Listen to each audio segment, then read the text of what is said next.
Welcome back everybody to the second devlog for my currently working titled game, Space 64, a Nintendo 64/PS1 era inspired adventure game made in the Unreal Engine.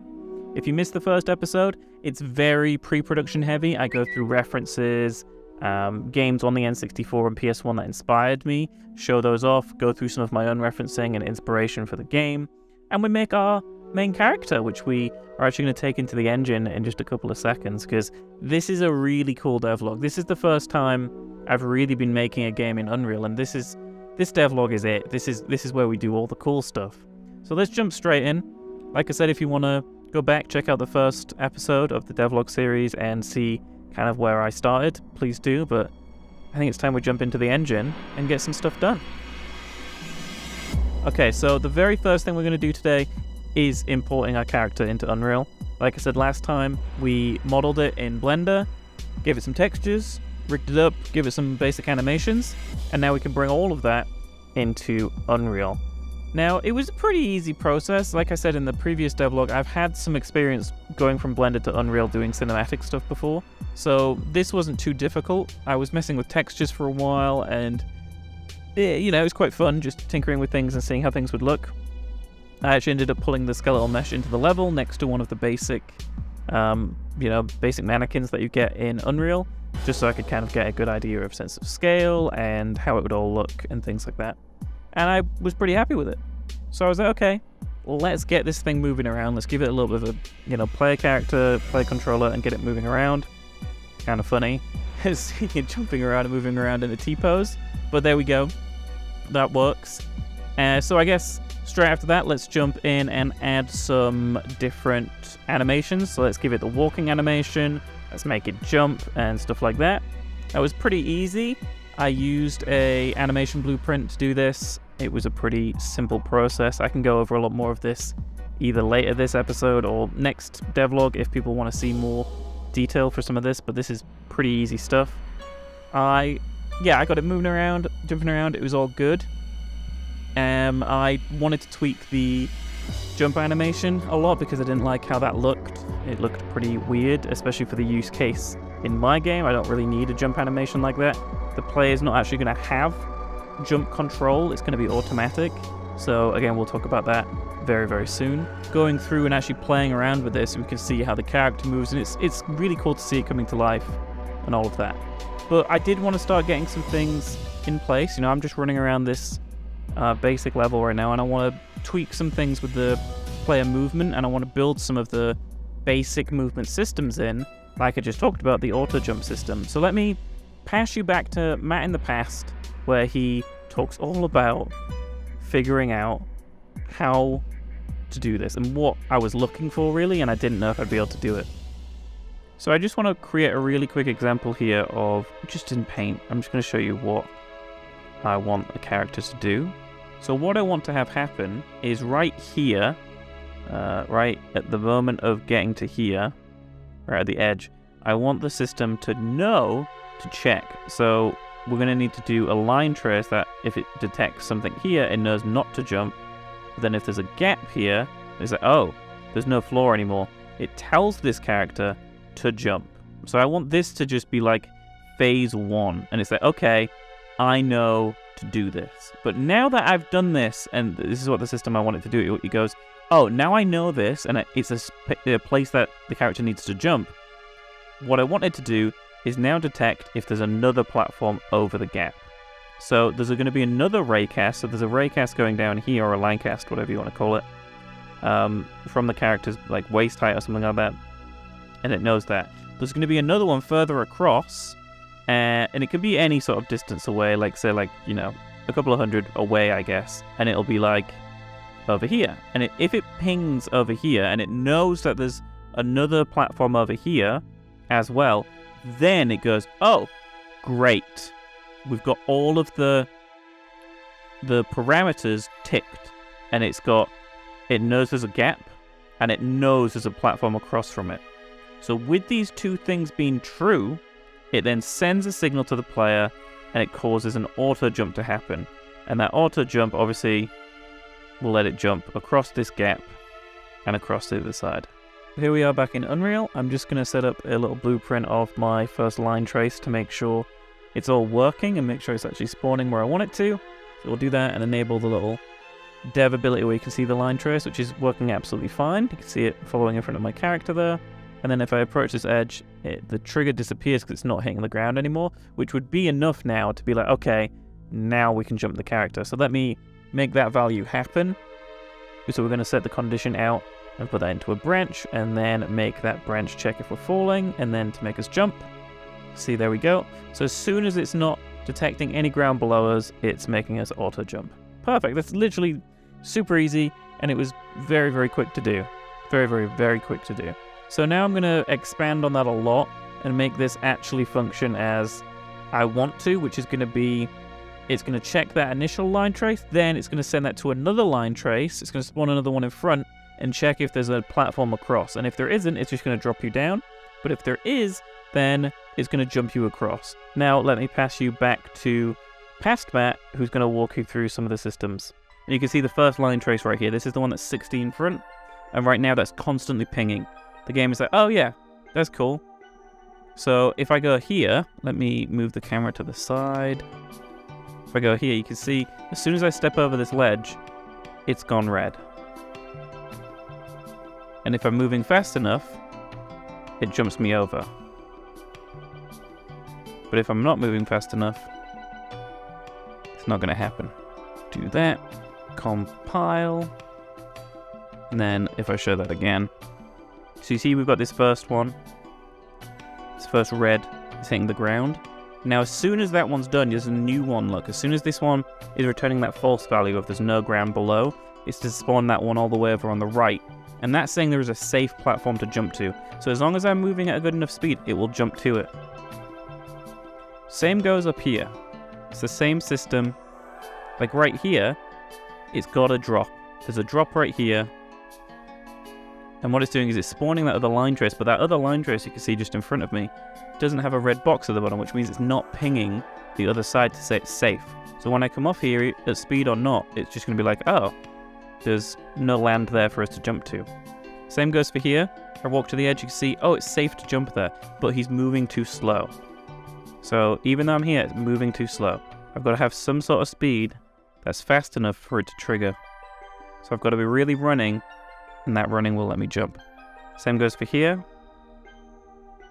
And back again. There we go. So now that's all done. Like I said last time, I can focus on some more stuff. But that's good. Progress. Okay, back to me in the future now. That was all past Matt when I was actually in engine doing stuff. You even saw some paint in there, which is, you know, a very easy way to demonstrate things. But yeah, I think that works really well. So now, as the player goes to any surface, it will do a check to make sure there's a gap that it needs to jump over, and then it'll also check to see if there is a suitable surface to jump to on the other side. And if not, it will just drop you down, but if there is, it'll jump you over. Requires 0 player input, and I think that works really well. Next devlog, I want to look into things like climbing up surfaces, swimming maybe, combat system, stuff like that. We'll approach these kind of in little stages. I don't want to do them all at once. So, now the next big thing we need to start working on is the camera. You've seen it working in some of these clips already, but it's not quite doing what I want. It's moving in weird ways, it's not perfect. So I ended up tinkering around with my automatic camera adjustment system for a long time. I didn't record a lot of it because it was quite boring, me literally just tweaking one value on the blueprint, saving, reloading. And it took a while to get it to the point that I'm about to show you, which is actually me running around Kakiri Forest, which from Ocarina of Time, I imported it into Unreal really quick just so I could do some testing before we build our own level.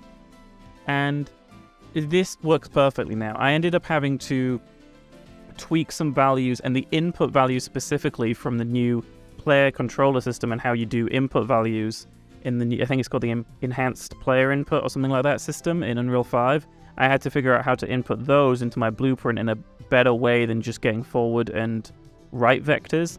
So actually getting those axis values inputted correctly into my blueprint literally just made it work, and then it follows you around perfectly. So I'm doing 0 camera controlled here. This is all automatic. As you move around, the camera will move with you. But if you ever want to reset the camera back behind you, you can press the button and it will always do that, which is exactly what I wanted. Really happy with how this turned out. It actually was a battle I had for a couple of days, and I'm really glad I figured it out, and I'm really happy with how it turned out. So now we've done all of that, I think it's only right that now we build a little prototype area, a little level in the N64 PS1 style, and really create something that is ours, that we can run around, that we can test in, that we can kind of build upon and tweak and grow. It's a little prototype level, let's say. So I started off by doing this in Blender, building this up in a really low poly style, trying to keep under about 2,000 triangles for the main level, keeping it in line with some other values I've seen from N64 games. And yeah, this was quite fun, quite easy, just pretty much building out exactly what I had in my head. One of the things you'll see as we progress here is the expanse of this area is pretty small, it's pretty contained, but once we get an engine, it feels quite large and quite daunting, and I really wanted to make it feel like there's a lot of different levels and an intricate system going on when you put this in the engine and you're walking around it.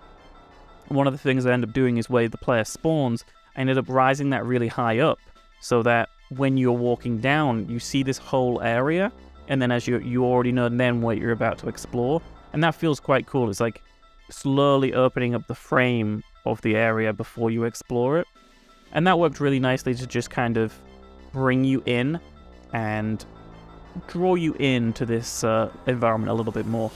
But I'm not going to keep too much in Blender here. You can see it's a pretty simple environment. There's not a lot going on.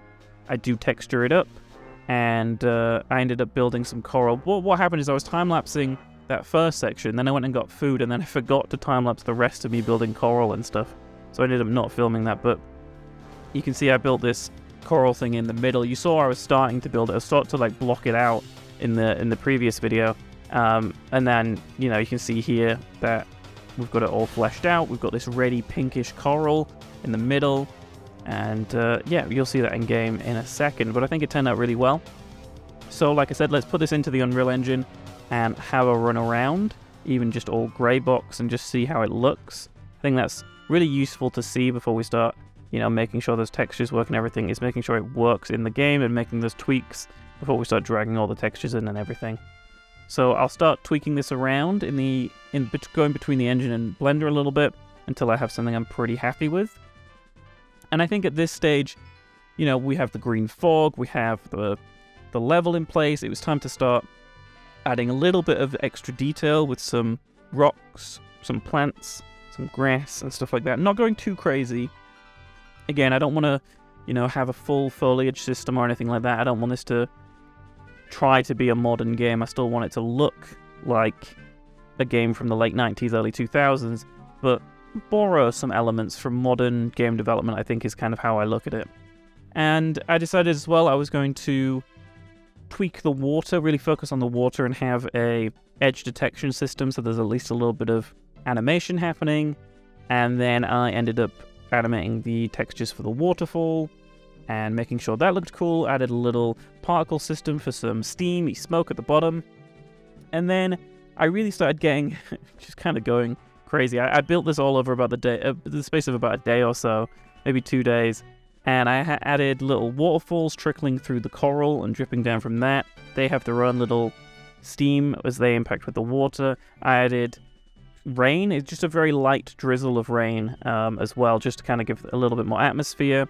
Added some more plants, I gave some more textured things. I added some hanging sort of long seaweedy coral stuff growing from the large purple pinky coral in the middle of the space as well. And then we bring you up to like literally what I was doing just before recording this devlog actually, which is putting a little path in and a way for you to walk down, and that's it.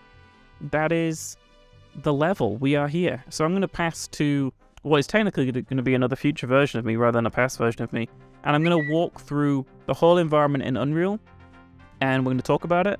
I will talk about what's going to be improved and what we're going to aim for in the next devlog. and all of that. So over to that version of me now, I guess. Thanks, past Matt. It's like I'm doing some sort of terrible news correspondence handover or something with previous versions of myself. Anyway, here we are. We are in Unreal Engine. This is the engine window, if people haven't seen it before and you're just here, but I'm sure most people are familiar with game engines if you're watching this. But yeah, here we are. This is the level. This is our prototype that we're going to be using for probably quite a while. We'll probably be adding to it, building a few different sort of like gym sections in it where you can test out different features and stuff like that, like pushing blocks, climbing surfaces, swimming. We already have a great little area for, so let's start with that, I guess. There's a bunch of things I want to talk about in this section of the devlog, but let's start with, the water. So I can kind of break it down a little bit. If I go into here and bring up water, it's basically panning the waves and distorting them up here. And what that's doing up there is that's doing this sort of stuff. You see this moving? There's a slightly different, a little bit of another texture going on there that's detailing it. But it's panning that and moving that around. So that's all dealing with the waves and the distortion of that. It's all a flat plane as well. I have no sort of actual displacement happening because I felt like that was too much of a modern game technique. Down on this side, we have all of the sort of like shoreline detection stuff going on. That all clips into the base color and opacity. So most of this stuff at the bottom is dealing with the opacity. But if I show you this, if I take this clamp off and I plug this into the opacity instead, you'll see that all we're getting is the foam that's generated around the edges, pretty much. There's another thing happening underneath, which is actually controlled via this right here, which is just a system so I could darken the water a little bit more. And this has got kind of this sort of fog, sort of cloudy noise just going on in it. It's just a really quick, easy panning noise texture. But you can see this is all being generated by itself, and if I didn't clamp it and loop this in like this through this system, then you just wouldn't see all of this texture work happening up here, which is all connected together. And it links really nicely together. I'm really happy with how that water turned out. I think it's really nice. I have some invisible collision volumes happening here to create the ripple effects in these different places. There is one under here. It's kind of in the shadow, but it's all happening. There's little ones over there as well. If I hit this button, you'll kind of see them a little bit better. Cool. So that's the water as you see it from above. I feel like I've messed the water material up somehow. Okay, it looks fine when I'm in sort of as a playable character here. But as soon as I come out of here and I hit simulate in the viewport, it is, it's not very happy, is it?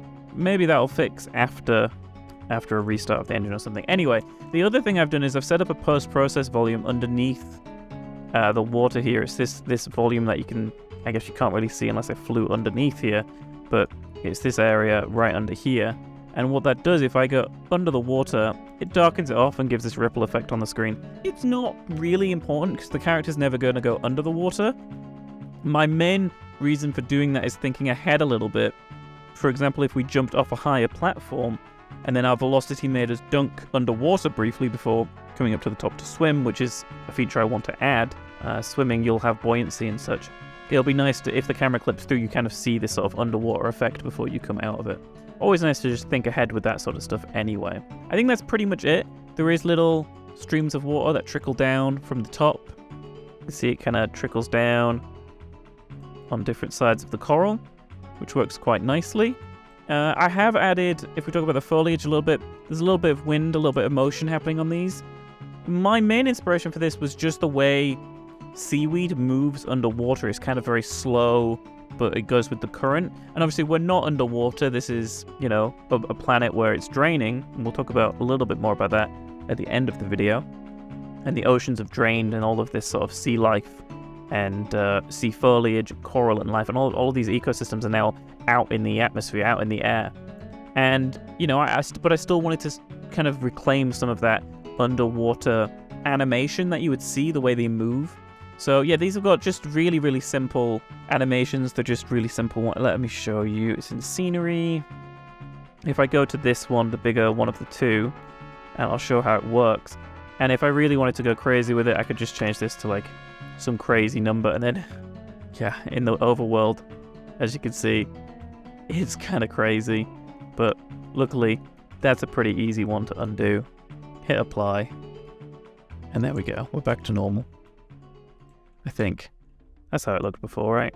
That's kind of the basics. We have very similar effects going on with this foliage up here. See, it's just different scaled foliage. And if I come down here and I can drag this piece of foliage in, this is how it looks. And then all I do is I stretch it out a little bit to make it look like it's hanging. And then I can scale this down. And obviously that was upside down. It looks sort of like hanging seaweed of some sort. All of the little rocks and things like that are just really quick static objects, static meshes that I made in Blender. They're nothing fancy, and I'll definitely update them because the UVs aren't great, especially on like the rocks themselves. The coral pieces are pretty good, but yeah, it's pretty simple, and everything, you know, you can just drag it out. Here's the really tall grass. Here's the small grass. It's the same size, but obviously looks a little better scaled down. We talked about this sort of hanging ivy or hanging seaweed. We've got these smaller rocks, slightly bigger rocks with coral, and then another kind of smaller rock with coral as well. It's cool when you do things like this and you just see the whole area as the untextured, just the detailed lighting. I think that's really fascinating to see. Same with just the unlit view. This is really fascinating to me. You can really see how much life the lighting adds. Oh, I will briefly talk about the rain, I guess, because the rain is a particle system that I created. You can see it in this little viewport, but obviously it's much more visible in the overworld. This took a lot of tweaking, a lot of back and forth to get what I wanted, because I had to decide on spawn rates. Originally, this was a lot lower. I had to figure out the size, and I ended up using I'll drag this over a little bit. I ended up using a random non-uniform on the size. There are long, stretched out spheres, basically, or circles. Like, that's all they are, like as a texture on a flat plane. And then some of them, the smallest are 150 long, and some are 340 long. And you can see a little bit of that variation when you look. Some of these lines of rain coming from the sky are longer, and some are shorter. And I think that gives a nice bit of variety. Again, took way too long for me to actually figure out what I wanted. Let me grab my controller here, and let's run around as I talk about what my plans are for Devlog 3, which will be the next thing I start working on, of course. So I really want to do climbing, so I think climbing is going to be my main focus for the next one, because of course, in a Zelda game, in a lot of these other games from that era, you'll be able to walk up to a wall and then climb up it, and as soon as you climb up it, it'll just push you straight up, or you can like shimmy along it if you want. I don't know if I want that feature in the game or not, I'm not sure, but I at least want you to be able to climb up surfaces that are within the range to climb them. And then from there, I want to figure out, you know, what we're going to do with that, and how that will work with our jumping system, for example, our auto jumping system. Hopefully it all just works together really nicely. And I did talk briefly in this devlog about the reset camera, which you just press right now, it's right trigger, and it just puts you behind, but you can't spam it, like you can't keep pressing it. That's me spamming the right trigger. You can't keep doing that, you can only do it once every second, which seems like a lot, but it's actually a really useful thing just in testing right now. Obviously in the future, that button where you then center the camera will actually be tied to your Z targeting or targeting system, lock-on system, when I implement that as well. But I think, you know, considering last time we didn't even open the engine, I think this has been a really successful devlog. And yeah, next time, what we're going to do is we're going to implement jumping, climbing. We already have jumping. We're going to implement climbing, and then we are going to look a little bit into maybe either swimming or some combat stuff and go from there, depending on how long that video is going to be, because this one's already running really long. But I hope you found this interesting, and please let me know what you'd like to see next, what your suggestions are for me adding, and stuff like that. Some really other exciting things I want to do: add wildlife to this prototype level. It's not really necessary, and I want to figure out how much I can get away with using static meshes with animation or very simple skeletal meshes with animation for wildlife that's non-aggressive. There may be some aggressive ones in the future, but I think it would be quite nice to have some little birds maybe perching on the coral or flying around the coral. So yeah, a lot of really, really cool things. But I want to leave you with this devlog. Instead of me signing off and saying goodbye, I want to leave you with a little bit of backstory for this world and a little bit of a early piece of world building for the game, so you can kind of get an idea of what I'm going for and what this is going to be. But I want to thank you all so much for watching another one of these devlogs. I will get Devlog 3 out as soon as possible. Make sure you follow me on Twitter to keep up to date with all the progress, because I post on there way more than YouTube, because these are much bigger videos, but you can get little snippets of progress over on my Twitter. As you may have seen if you watched Devlog 1 and then went over to my Twitter, pretty much by the time Devlog 1 was out, we were way past even the point of this video, because I've been saving these devlogs up. I don't want to just start releasing them if I can't make this game work or it doesn't progress. So if you've seen Devlog 1 and you've seen Devlog 2, it probably means that this game is progressing quite well, and investing your time in these videos isn't going to be futile. This is actually going to go somewhere. But yeah, with that said, thank you all again so much for watching, and I will leave you with this little story piece. Just a tiny little tease of what this planet is going to be all about. Thanks again. Once a flourishing ocean world with coral the size of mountains creating dense ecosystems under the waves. Now polluted, tainted, and twisted by external measures, the world is grasping for life around the small remnants of old oceans, now nothing but puddles compared to the previous wonder of the world. Small creatures cling to life inside the small pockets of water that remains, while others have adapted to living on the land and the polluted skies.